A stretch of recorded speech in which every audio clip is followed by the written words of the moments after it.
বারান্দায় বসে গল্প করছিল সবাই। এমন সময় দীপু ছুটতে ছুটতে সেখানে এলো। তার হাতে একটা শুকনো গাছের ডাল। দীপুর মুখ চোখ উৎসাহে জ্বলজ্বল করছে। সে যেন হঠাৎ আবিষ্কার করেছে একটা নতুন কিছু। শুকনো ডালটা উঁচু করে তুলে সে চেঁচিয়ে বলল, মা, দেখো কি সুন্দর একটা জিনিস পেয়েছি। বড়রা গল্প থামিয়ে তাকালো দীপুর দিকে। তার হাতে শুধুই একটা শুকনো গাছের ডাল, সুন্দর কিছু না।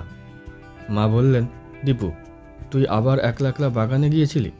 বাবা বললেন, সেই জন্যই অনেকক্ষণ দীপুকে দেখতে পাইনি। বাড়ির পেছনেই বেশ বড় বাগান।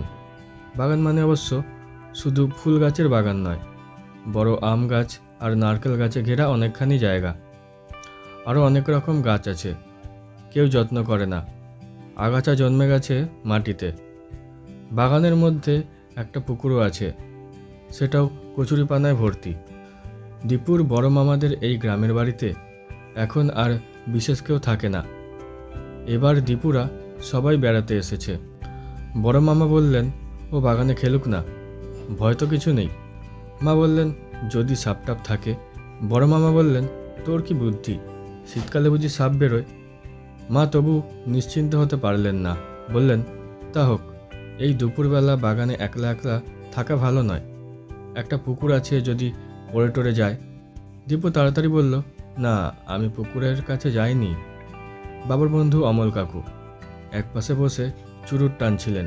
তিনি বললেন, দীপু, তুমি কি সুন্দর জিনিস এনেছ। দীপু গাছের ডালটা এগিয়ে দিয়ে বলল, দেখুন অমল কাকু, এটা খুব সুন্দর না? আমি আগে আর এরকম একটাও পাইনি। বাবা বললেন, এটার মধ্যে আবার সুন্দর কি আছে? প্রায় 1 হাত লম্বা একটা আম গাছের ডাল, ওপরের দিকে কয়েকটা শুকনো পাতা তখনও আছে। মাঝখান দিয়ে আবার দুটো শুকনো ডাল দুদিকে বেরিয়েছে। দীপু বলল, দেখুন দেখুন, এটা ঠিক মানুষের মতো দেখতে না? অমল কাকু বললেন, তাই নাকি? দীপু জোর দিয়ে বলল, দেখতে পাচ্ছেন না, অবিকল ছোট মামার মতন। সবাই হো হো করে হেসে উঠল একসঙ্গে। শুধু দীপুর ছোট মামা হাসতে পারলেন না। ছোট মামার চেহারাটা রোগা আর লম্বা, মাঝে মাঝে উপরের দিকে হাত তুলে আড়মোড়া ভাঙেন। তার চেহারা সম্পর্কে কেউ ঠাট্টা করলে তিনি রেগে যান। অমল কাকু হাসতে হাসতে বললেন, ঠিকই বলেছে, কিন্তু এ ছেলে দেখছি বড় হলে নির্ঘাত আর্টিস্ট হবে। মা বললেন, আর্টিস্ট হবে না ছাই, এই এক অদ্ভুত খেলা আছে ছেলেটার। অমল কাকু ছোট মামাকে আরও রাগাবার জন্যে বললেন, কিন্তু যাই বলো তোমরা, আমি কিন্তু খুব মিল দেখতে পাচ্ছি। ছোট মামা মনের ভুলে ঠিক সেই সময়ই আড়মোড়া ভাঙার জন্য হাত দুটো উপরে তুললেন। সবাই হেসে উঠল আবার। দীপু বলল, মা, আমি কিন্তু এটা নিয়ে যাব বাড়িতে। আর কিছু না বলে দীপু লাপাতে লাপাতে চলে গেল তার ঘরের দিকে। মা বললেন, ছেলেটা যত রাজ্যের জঞ্জাল এনে জমাচ্ছে ঘরে, এসব নাকি আবার নিয়ে যেতে হবে। বাবা বললেন, কালকে একটা কাঠের টুকরো কুড়িয়ে এনে বলছিল, সেটাকে নাকি দেখতে একেবারে জগন্নাথের মতন। অমল কাকু বললেন, ভুল তো বলেনি তাহলে, দারুভূতে মুরারি। মা বললেন, কেন? সেই যে আর একটা কঞ্চি এনে একবার বলেছিল, সেটা ওর ঠাকুমা। এই সব গল্প করতে করতে বড়রা আবার বড়দের গল্পে ফিরে গেলেন। আর কোনো ছোট ছেলেমেয়ে নেই বলে এখানে দীপুকে খেলা করতে হয় একলা একলা। মা বারণ করলেও সে টুকটুক করে লুকিয়ে চলে যায় বাগানে। সে যে পুকুরটার কাছে নেমে একবার জলে পা দিয়ে এসেছে, মা সে কথাও জানেন না। বাগানটা খুব ঠান্ডা, এত সব বড় বড় গাছ, তাদের ডালে পাতায় হাওয়া লেগে লেগে কত রকম সব মিষ্টি মিষ্টি শব্দ হয়। দীপুর মনে হয় গাছগুলো যেন বেশ মানুষ। সবাই তাকে দেখছে, পাতা দুলিয়ে দুলিয়ে কী যেন কথা বলতে চাইছে তার সঙ্গে। অনেক রকম পাখিও আছে এখানে। পাখিদের সঙ্গে গাছেদের খুব ভাব, কখনো ওরা ঝগড়া করে না। পাখিগুলো সব সময় ব্যস্ত, হয় ফুরুত ফুরুত করে উড়ছে কিংবা বসে বসে ডাকছে। একটা পাখি অনেকক্ষণ ধরে কুং কুং কুং করে ডাকে, সেটাকে কিছুতেই দেখতে পাওয়া যায় না। সবচেয়ে বড় আম গাছটার নিচে দুটো ছোট্ট গাছ, দীপুরই সমান লম্বা। দীপু ওদের নাম দিয়েছে অরিজিৎ আর সুমন্ত্র। ওই নামে দীপুর স্কুলের দুজন বন্ধু আছে। গাছ দুটোকে দীপু ওই নাম দিয়ে ওদের সঙ্গে নিশ্চিন্তে খেলা করে। দীপু বলে, জানিস ভাই, আমি টিনটিনের বইগুলো আনতে ভুলে গেছি। তোরা কি টিনটিনের নতুন বই পেয়েছিস? আমাকে দিবি তো? গাছগুলো হাওয়ায় দোলে, ঠিক যেন মাথা নাড়াচ্ছে। দীপু আবার বলে, কাল রাত্রে হঠাৎ আমার ঘুম ভেঙে গেল। তখন শুনলাম কিসের যেন একটা শব্দ হচ্ছে বাইরে। আমি মাকে ডাকিনি, বাবাকেও ডাকিনি। ভাবলুম কি নিজেই একলা একলা বাইরে গিয়ে দেখব। একটুও ভয় পাইনি, সত্যি। যেই খাট থেকে নেমেছি অমনি শব্দটা থেমে গেল। জানলা দিয়ে উঁকি দিয়ে দেখি একটা বিড়াল আমাকে দেখেই পালালো। ওটা কিন্তু আসলে বিড়াল নয়, নিশ্চয়ই মিসমিদের সর্দার এসেছিল। সেই যে ইচ্ছে করলেই অন্যরকম চেহারা নিতে পারে। আমাকে দেখেই বিড়াল হয়ে গেল, বুঝলি? এই রকম গল্প করতে করতেই দীপুর সময়টা কেটে যায়। মাঝে মাঝে দু একটা প্রজাপতি এসে বসে সেই ছোট গাছ দুটোতে। তখন দীপু কথা থামিয়ে সেই দিকে চেয়ে থাকে। একটা প্রজাপতির নাম সে দিয়েছে বুবাই। ওটা ওর মাস্তুতো বোনের নাম। একবার দীপু দেখল অরিজিৎ নামের গাছটার গা বেয়ে বেয়ে একটা শুঁয়োপোকা উঠছে। দীপু খুব রেগে গেল সেটা দেখে। সে ধমক দিয়ে বলল, এই, তুমি আমার বন্ধুর গায়ে উঠছো কেন? শিগগির নামো। শুঁয়োপোকাটা এমন পাজি যে কোনো কথাই শোনে না। দীপু তখন একটা কাঠি দিয়ে খুঁচিয়ে সেটাকে মাটিতে ফেলে দেয়। শুঁয়োপোকাটার নাম দেয় সে কুম্ভকর্ণ। তারপর অনেকক্ষণ ধরে সেটার সঙ্গে লড়াই করে। সেটাকে হারিয়ে দিয়ে দীপু আবার বাড়িতে ফিরে আসে মাকে খবরটা জানাবার জন্য। দীপুর মামাবাড়ির গ্রামের খুব কাছেই বক্রেশ্বর। সেখানে গরম জলের ফোয়ারা আছে। পরের দিন সবাই সেখানে বেড়াতে যাবে। দীপু যেতে চায় না, তার বেশি ভালো লাগে ওই বাগানে খেলা করতে। কিন্তু দীপুকে একা রেখে যেতে মা রাজি হলেন না। দীপুকে যেতেই হলো। গিয়ে অবশ্য একটা লাভ হলো। সেখানে দীপু একটা পাথরের টুকরো পেয়ে গেল। সেটাকে দেখতে একদম সুতাপা মাসির মতন, ঠিক সেই রকম হাসি হাসি মুখ। পাথরটা সঙ্গে করে নিয়ে এলো দীপু। 7 দিন কেটে যাবার পর এবার কলকাতায় ফিরতে হবে। বাবার অফিসের আর ছুটি নেই। ফেরা হবে বড় মামার গাড়িতে। মালপত্তরে একেবারে বোঝাই হয়ে গেছে গাড়ি। সবাই 1 বস্তা করে নারকেল নিয়েছে। তার উপরে আবার ঝুড়ি ঝুড়ি পাটালি গুড়। এর উপর আছে আবার দীপুর নিজের জিনিস। 7টা গাছের ডাল, 3টে কঞ্চি আর 4খানা পাথরের টুকরো। বড়দের সব জিনিসপত্র ঠিক ঠিক তোলা হলো। শুধু দীপুর জিনিসগুলো নেবার বেলাতেই গাড়িতে জায়গা কম পড়ে গেল। বাবা বললেন, এই সব আজে বাজে জিনিসগুলো নিয়ে কি করবি? ওগুলো ফেলে দে। দীপু কিছুতেই রাজি নয়। এগুলো তার খেলার জিনিস, সে কিছুতেই ফেলে যাবে না। দীপু প্রায় কেঁদে ফেলছে দেখে মা বললেন, যাকগে, নিতে চাইছে যখন নিয়ে যাক। গাছের ডালগুলো রাখা হলো গাড়ির মাথার ক্যারিয়ারে, বিছানাপত্তরের পাশে। পাথরগুলো দীপু নিজের পায়ের কাছে রাখল। দীপুর ছোট মামা শুধু থেকে গেলেন। তিনি আর কদিন পরে একা ফিরবেন। আর সবাই উঠে পড়ল গাড়িতে। অমল কাকু বসেছেন দীপুর ঠিক পাশেই। পাথরগুলোতে পা লাগায় অমল কাকু জিজ্ঞেস করলেন, এই পাথরগুলো নিয়ে গিয়ে কি হবে দীপু? এরকম পাথর তো সব জায়গাতেই পাওয়া যায়। দীপু বলল, না, মোটেই না। এই দেখুন না, এই পাথরটাকে দেখতে ঠিক ক্যাপ্টেন হ্যাডকের মতন। অমল কাকু জিজ্ঞেস করলেন, ক্যাপ্টেন হ্যাডক কে? দীপু বলল, সে আছে একজন আমার গল্পের বইতে। অমল কাকু আর একটা পাথর তুলে নিয়ে জিজ্ঞেস করলেন, আর এইটা? এটা তো সুতপা মাসি। তাই নাকি? তাহলে ওটা? দীপু মুচকি হেসে বলল, অমল কাকু, আপনার মতন দেখতেও একটা পাথর পেয়েছি। অমল কাকু আগ্রহের সঙ্গে বললেন, তাই নাকি? কই দেখি দেখি। দীপু একটা বিশ্রী দেখতে পাথর তুলে দিল। অমল কাকু হাসতে হাসতে বললেন, আরে তাই তো, এটা তো ঠিক আমার মতন অবিকল দেখতে। সবাই দারুণ হাসতে লাগলো। বড় মামা গাড়ি চালাতে চালাতে এমন হাসতে লাগলেন যে আর একটু হলে গাড়িটা রাস্তার পাশে গড়িয়ে যেত। কেউ কিন্তু পাথরটার সঙ্গে অমল কাকুর মুখের কোনো মিল খুঁজে পাচ্ছে না। বাবা বললেন, ছেলেটা একেবারে পাগল, কি যে ওর খেলা। অমল কাকু বললেন, না না, পাগল কেন হবে? আর্টিস্ট এরকম অনেক কিছু দেখতে পায়, আমরা সাধারণ লোকেরা তা পাই না। বেশ কিছুক্ষণ গাড়ি চলার পর অমল কাকুর চা খেতে ইচ্ছে হলো। গাড়ি থামানো হলো সেই জন্য। চায়ের দোকানের কাছে সবাই গাড়ি থেকে নেমে দাঁড়ালো। অন্যদের হাতে চায়ের কাপ, দীপু নিয়েছে বোতলের শরবত।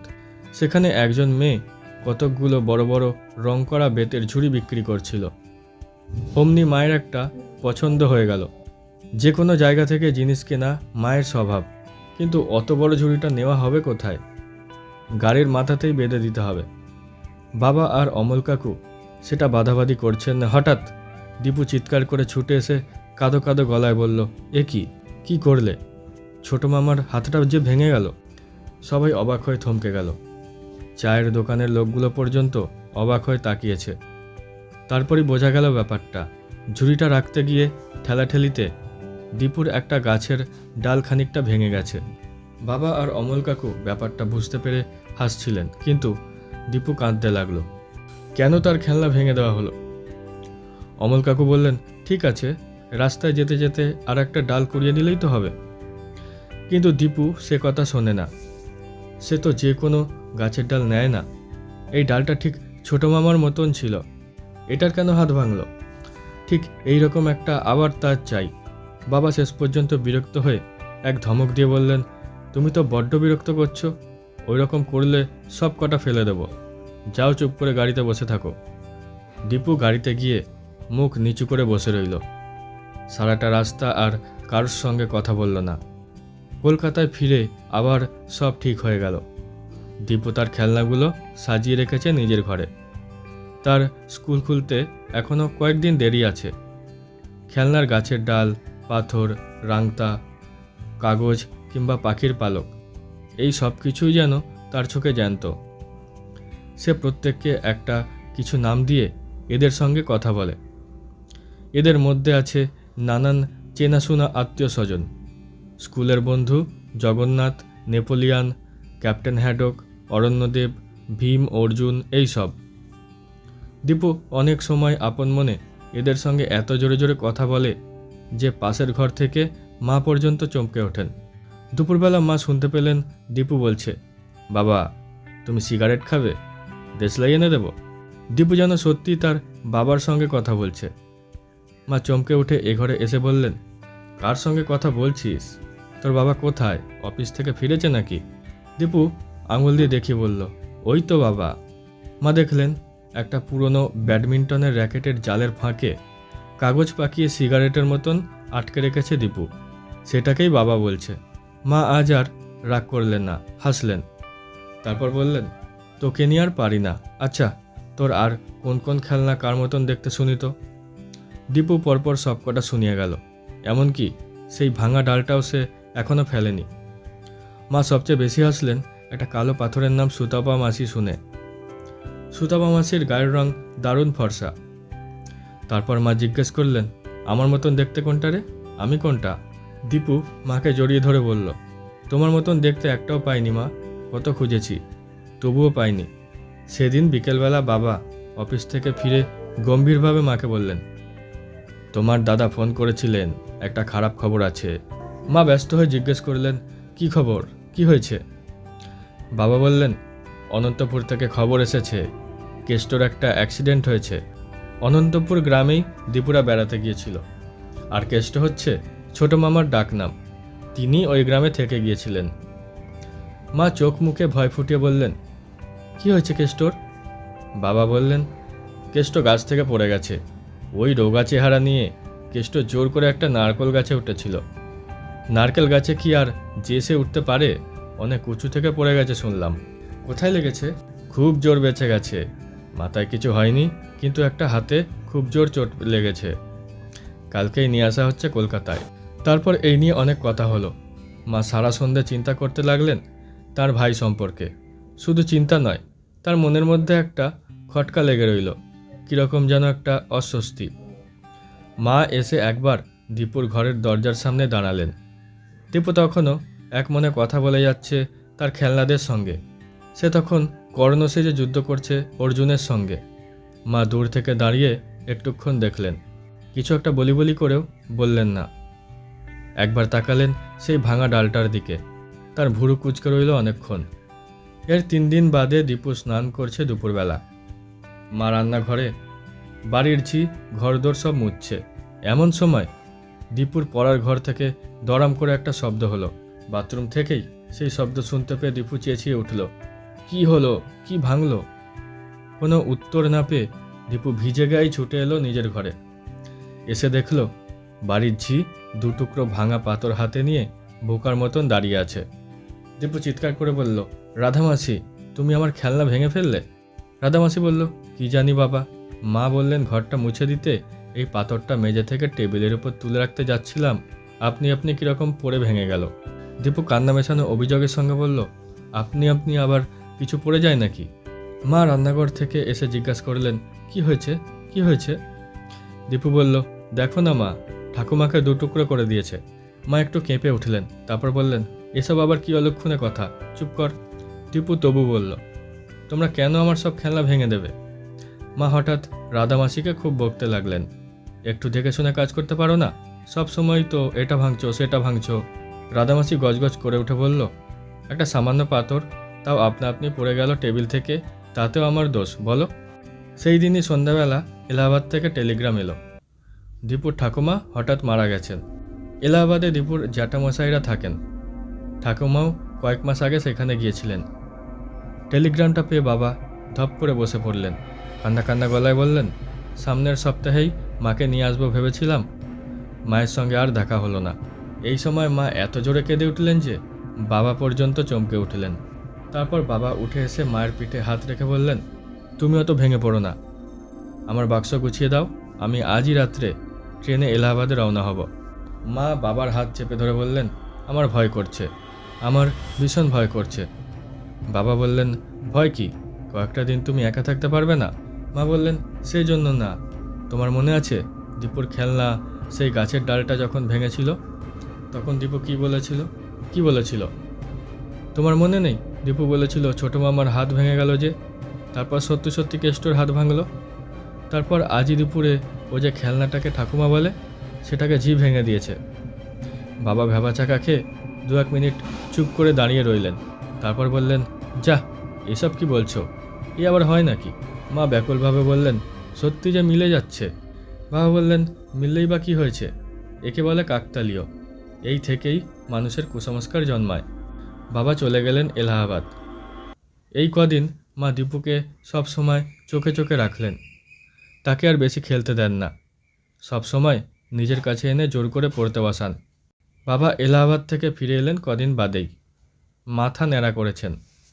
অফিস থেকে ছুটি নিয়েছেন আরও কয়েকদিন, দুপুরবেলা বাড়িতেই থাকেন। দীপুর স্কুল খুলে গেছে। বাবা ঠাকুমার একটা ছবি বাঁধিয়ে এনেছেন সেদিন সকালে। ছবিটা তার শোয়ার ঘরের দেওয়ালে টাঙাবেন। পেরেক ঠোকার জন্য একটা শক্ত কিছু দরকার, বাড়িতে হাতুড়ি টাতুড়ি নেই।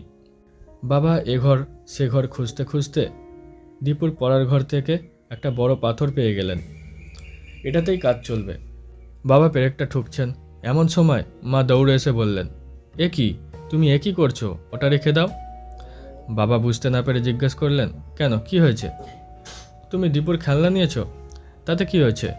পাথর দিয়ে পেরেক ঠুকতে পারবো না, ও খুব ভালোবাসে খেলনাগুলো, এটা যে ওর অমল কাকু। পেরেকটা তখন ঠোকা হয়ে গেছে। বাবা বললেন, ঠিক আছে, আমি রেখে দিচ্ছি। আবার ঠিক জায়গায় রেখে দিলেই তো হলো, পাথর তো আর ক্ষয়ে যায়নি।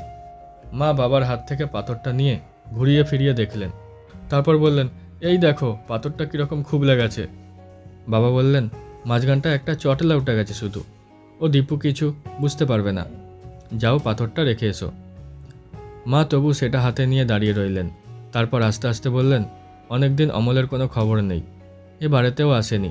বাবা বললেন, বেশ কিছুদিন অমলের পাত্তা নেই বটে, আমিও এলাহাবাদে ছিলাম, এসেও খোঁজ নেওয়া হয়নি। মা বললেন, তুমি এক্ষুনি ফোন করো। মায়ের গলার আওয়াজটা এমনই অন্যরকম যে বাবা অগ্রাহ্য করতে পারলেন না, ফোন তুললেন। হ্যালো অমল। কে? প্রশান্ত। কি খবর? তোর খবর কি? অনেকদিন পাত্তা নেই। কদিন খুব সর্দি কাশি আর জ্বরে ভুগছিলাম, এখন ভালো আছিস? অমল কাকু সব কথাতেই হাসেন, এবারেও হাসতে হাসতে বললেন, আজ এক্স-রে রিপোর্ট পেলাম, বুকটা একটু জখম হয়েছে ভাই, ডাক্তার বলছে আমার প্লুরিসি হয়েছে। মা আর বাবা দুজনেই একসঙ্গে চেঁচিয়ে বললেন, টেলিফোন রেখে দিয়েই বাবা একেবারে রেগে আগুন হয়ে উঠলেন। অমল কাকু তার খুবই প্রিয় বন্ধু। মা তখনও সেই বুকের কাছে চলটা ওঠা পাথরটার দিকে একদৃষ্টে তাকিয়ে আছেন। বাবা বললেন, তোমার ছেলের এই সাংঘাতিক খেলা বন্ধ করতেই হবে। মা বললেন, দীপুর দোষ কি? আমরাই তো ওর খেলনাগুলো ভেঙে দিই কিংবা নষ্ট করি। বাবা বললেন, তা বলে জ্যান্ত মানুষের নাম নিয়ে এ কি অদ্ভুত খেলা? একটার পর একটা বিপদ ঘটে যাচ্ছে। বাবা রেগে গেলে আর কারোর কথা শোনেন না। দীপুর ঘরে ঢুকে তিনি সব পাথরের টুকরোগুলো ছুঁড়ে ফেলতে লাগলেন পেছনের মাঠে। গাছের ডাল, কঞ্চি ভাঙা, ব্যাডমিন্টনের র্যাকেট এগুলোও ফেলতে যাচ্ছিলেন। হঠাৎ মত বদলে বললেন, এগুলো সব আমি আগুনে পুড়িয়ে দেব। দীপু তখন স্কুলে। তার সব খেলনা শেষ হয়ে যেতে লাগলো। বাবা তার সব গাছের ডাল আর কঞ্চিগুলো গুঁজে দিতে লাগলেন রান্নাঘরে জ্বলন্ত কয়লার উনুনে। ভাঙা ব্যাডমিন্টনের র্যাকেটটাও যখন উনুনে দিতে যাচ্ছেন, তখন মা তার হাত চেপে ধরে ব্যাকুলভাবে বললেন, ওটা দিও না, ওটা থাক, ওটা দিও না। বাবা সে কথা শুনলেন না। জোর করে র্যাকেটটা ভরে দিলেন উনুনে। তখনই উনুন থেকে একটা আগুনের শিখা লাফিয়ে উঠল। আগুনের জিভ ছুঁয়ে দিল বাবার পাঞ্জাবির হাতা। দাউ দাউ করে জ্বলে উঠল। মা চিৎকার করে অজ্ঞান হয়ে পড়ে যাচ্ছিলেন, তার আগেই কোনো ক্রমে তিনি উনুন থেকে টেনে তুললেন র্যাকেটটা। আগুন বেশি ছড়ায়নি। বাবার হাতটা শুধু একটু ঝলসে গিয়েছিল, বেশি কিছু হয়নি। মলম লাগাতেই সেরে গেছে। বাবা দীপুর জন্য অনেকগুলো পুতুল ও মূর্তি কিনে দিয়েছেন, যেমন বিবেকানন্দ, নেপোলিয়ান, বুদ্ধ, কৃষ্ণ, যীশুখ্রিস্ট, সৈন্য, নাবিক, শিকারী, রবীন্দ্রনাথ, শিবাজি, এইসব। অর্থাৎ যারা কেউ এখন বেঁচে নেই।